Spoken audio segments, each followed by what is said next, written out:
California Democrats meet to consider endorsement in U.S. Senate race, Sacramento, California. AP. California's wide-open U.S. Senate race shifts to Sacramento on Saturday as the leading Democratic candidates work to woo activists in search of a state party endorsement ahead of the March primary. Time equals 400 Ms. greater than U.S. Reps. Adam Schiff, Katie Porter and Barbara Lee, as well as former tech executive Lexi Reese, will all make their case to hundreds of party delegates at the California Democratic Party's annual fall convention. They're seeking to fill the seat now held by Senator Laphonza Butler, who was appointed when longtime Senator Dianne Feinstein died in September. Butler isn't seeking election. The bar for a formal endorsement, 60% of the vote, is likely out of reach given the top three candidates are all sitting members of Congress with large bases of support. But the vote on Saturday night will offer a glimpse of how the party faithful views the top candidates, two of whom could meet in a head-to-head matchup in the general election should no Republican garner enough support to advance past the primary. California's primary system allows candidates of all parties to compete on one ballot, sending the top two vote-getters to the general election regardless of party. The state's last two U.S. Senate races, in 2016 and 2018, each featured two Democrats. The Senate candidates will each take turns speaking during a forum shortly before delegates cast their votes. Schiff is widely seen as the frontrunner, leading the candidates in fundraising and boasting a pack of influential endorsements, including the coveted blessing of former House Speaker Nancy Pelosi. Public polling, generally, has Porter second and Lee third, but a large chunk of voters is still undecided, making the race far from a sure thing. California Democratic Party Chair Rusty Hicks speaks during a news conference, Friday, November 17, 2023, in Sacramento, California. The party is holding its endorsement convention, where delegates vote on whether to endorse candidates for the March 2024 primary election. AP photo, Adam Bean.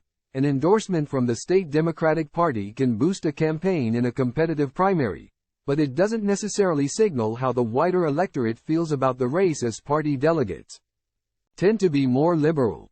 In 2018, the state party endorsed then-state Senator Kevin De Leon over Feinstein in the general election, though it did little to boost his candidacy.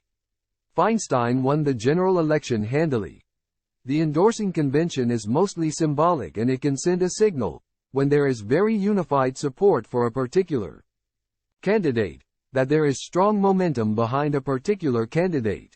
But we often don't see that, said Matt Barreto, a University of California, Los Angeles political science professor who has worked in Democratic politics. We often see splits. We see divisions. Endorsements aren't the only thing Democrats will vote on this weekend, as the party also considers updates to its platform.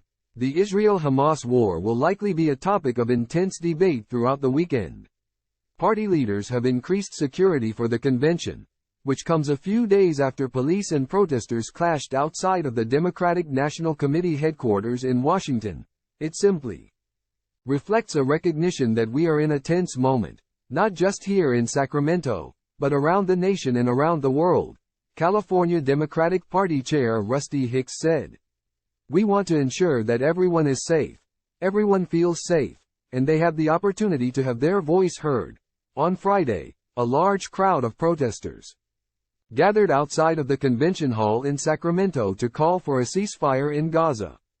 That kind of protest could benefit a candidate like Lee, who was the only Democrat to vote against war in Afghanistan following the September 11, 2001, terrorist attacks. I think that will be one of the issues of this convention, this Israel-Gaza conflict, and maybe that allows Barbara Lee to get a little more energy out of it, said Andrew Acosta, a Democratic political consultant.